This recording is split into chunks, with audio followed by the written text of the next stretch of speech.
আমার মন খারাপ এই জন্য কারণ এই বছরের ঈদটা আমাদের জন্য অনেক ডিফিকাল্ট, বিকজ স্পেশালি আমার আর আমার ছেলের জন্য। কারণ আমার ছেলে তার বাবাকে সারা জীবনের জন্য হারাইছে, এটা কিন্তু কোনো রিপ্লেসমেন্ট নাই। আর একটা সন্তানকে তার বাবার মতো কেউ ভালোবাসবে না, ফাদার ফিগার মানে কেউ হইতে পারে না, এটা পারে না, এটা হয় না। আর সারফরাজ এমন একটা বয়সে তার বাবাকে হারাইছে যে সারফরাজ যখন বড় হবে তার বাবা তাকে কিভাবে আদর করতো,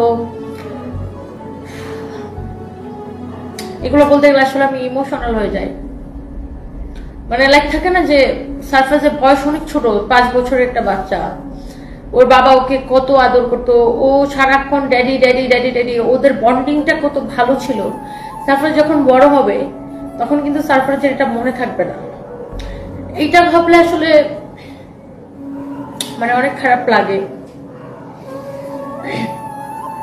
আমি যেমন অনেক ট্রাই করি সারফরাজকে মানে ওই অভাবটা বুঝতে না দিতে, যে না তোমার বাবা নাই। আজকেও রাত 2:30 পর্যন্ত সারফরাজ আমার সাথে ছিল। বাট এই বছর ঈদটা আসলে আমাদের জন্য অনেক খারাপ।